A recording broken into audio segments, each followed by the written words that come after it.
Hi guys, welcome to my channel Study Ninja. Hope you have liked my other videos, and if you find anything irrelevant or if you have any queries, kindly comment on comment section. So today we are going to discuss about how to cover current affairs. Since there's plenty of sources हम लोग हमेशा confuse हो जाते हैं कि इतने सारे sources हैं and from where to cover up the current affairs.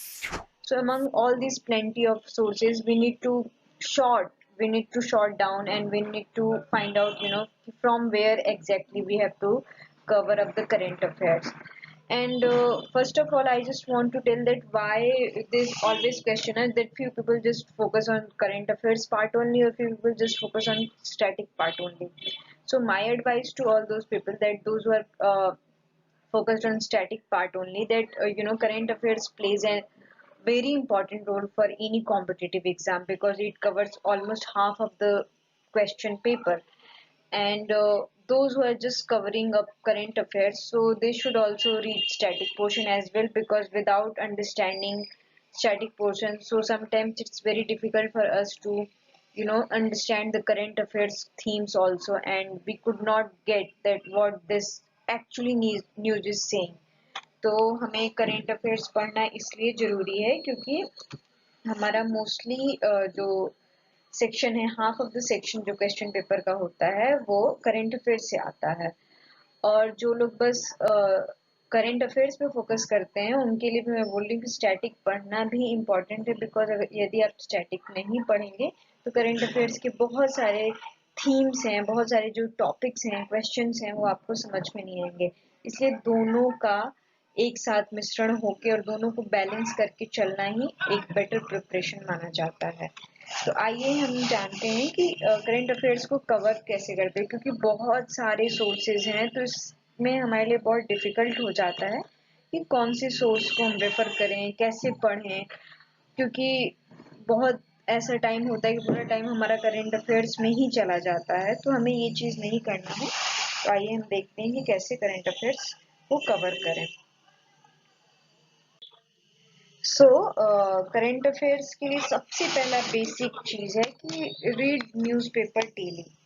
तो आप कोई भी एक न्यूज़पेपर रख लें, वेदर इन हिंदी और इंग्लिश, और आजकल तो सभी सबसे ज़्यादा द हिंदू ही लोग पढ़ते हैं. पर यदि अगर जिनके गांव में, जिनके छोटे से शहर में अगर द हिंदू नहीं आ पाता है तो उनके यहाँ जो भी न्यूज़पेपर है उसको आप जरूर पढ़ें. जो लोग इंग्लिश में न्यूज़पेपर नहीं पढ़ पा रहे हैं तो वो हिंदी का ही एक अखबार, लेकिन डेली कोई एक अखबार जरूर पढ़ें. और उसमें से होता है कि आप नोट्स बनाइए इफ नेसेसरी.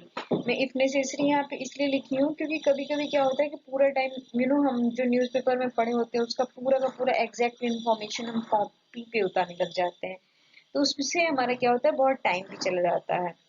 तो या तो अगर आपसे हो पा रहा है तो आप कटिंग करके रख लें वो न्यूज़, अगर आपको इम्पोर्टेंट लग रहा है. अगर नहीं हो पा रहा है तो आप उसके कुछ बुलेट पॉइंट्स नोट करके रख लें कि फ्यूचर में आपको अगर कुछ रेफरेंस लेना है तो बुलेट पॉइंट्स अगर आपके पास हैं तो उस चीज़ को आप गूगल करके भी देख सकते हैं, ताकि आपको इम्पोर्टेंट टॉपिक का कलेक्शन आपके पास हो जाए.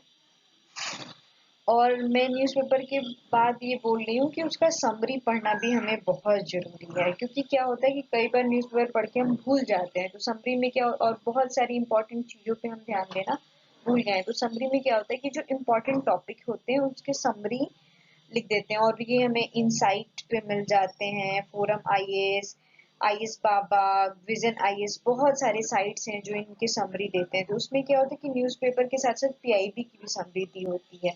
तो और प्लस पेपर वाइज भी दिया होता है कि जीएस पेपर के हिसाब से ये न्यूज़ इम्पोर्टेंट है, जीएस पेपर 2 के हिसाब से, एथिक्स के हिसाब से ये न्यूज़ इम्पोर्टेंट है. तो इस वजह से हमारा एक सिलेबस के अकॉर्डिंग न्यूज़पेपर का प्रिपरेशन भी हो पाता है, करंट अफेयर्स भी कवर अप हो जाता है, प्लस हमारा रिवीजन भी हो जाता है.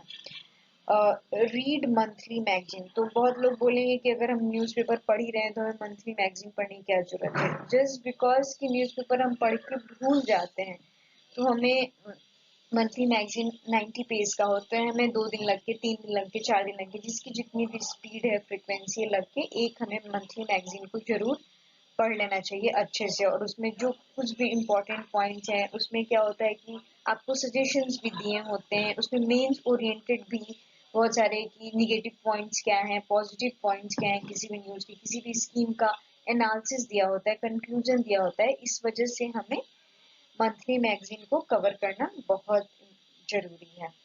And solve daily 5 to 10 questions on current affair. This is very important because क्या होता है कि हम न्यूज़पेपर पढ़ के छोड़ देते हैं, बट अगर यदि हम डेली 5 से 10 क्वेश्चन सॉल्व करेंगे और किसी भी साइट से, like Insight IAS, Forum IAS, Vision IAS, IAS बाबा, बहुत बहुत सारे साइट्स, उसमें से किसी भी साइट से आप 5 से 10 क्वेश्चन डेली सॉल्व कीजिए। इससे क्या होता है कि आपको पता चलेगा कि आप न्यूज़पेपर जो पढ़ रहे हो उसको आप कितना ग्रैब कर पा रहे हो, क्या आप वैसे उस तरह से रिलेटेड सवाल आएंगे एग्जाम में तो आप सॉल्व कर पाओगे कि नहीं कर पाओगे। तो इसके लिए हमारा क्वेश्चन सॉल्व करना बहुत ही जरूरी है। Watch RS TV। RS TV में जो किसी भी टॉपिक को लेके बहुत अच्छा एनालिसिस दिया होता है, तो वो हमारे मेंस पर्सपेक्टिव के लिए बहुत ही अच्छा होता है। तो यदि आपको टाइम मिले तो आप RS TV भी पढ़ लें, और यदि टाइम मिले तो मैं स्ट्रिक्टली बोल रही हूँ, यदि टाइम मिले तो एक मैगजीन आती है योजना, उसको पढ़ें। लेकिन अगर आपको टाइम नहीं मिल पा रहा है तो आप इतनी सारी चीजों से भी काम चला सकते हैं। ये बहुत ही न्यूज़पेपर अगर आप थॉरली पढ़ रहे हैं तो आपको बहुत सारे मैगजीन्स एंड ऑल को कवर करने की जरूरत नहीं है। बट ये सारे जो सोर्सेस मैंने बताए हैं न्यूज़पेपर को पढ़ने के लिए और करंट अफेयर्स को पढ़ने के लिए, कौन कौन सी मैगजीन इम्पोर्टेंट है, तो यदि आप इस तरीके से पढ़ेंगे तो हमारा करंट अफेयर्स बहुत ही अच्छे से प्रिपेयर होगा, और बिलीव मी आप एग्जाम में भी बहुत अच्छा परफॉर्म करेंगे। होपफुली आपको ये वीडियो पसंद आया है। पसंद आया तो प्लीज़ लाइक कीजिए, शेयर कीजिए, सब्सक्राइब कीजिए, और कोई भी आपको प्रॉब्लम लगे तो कमेंट सेक्शन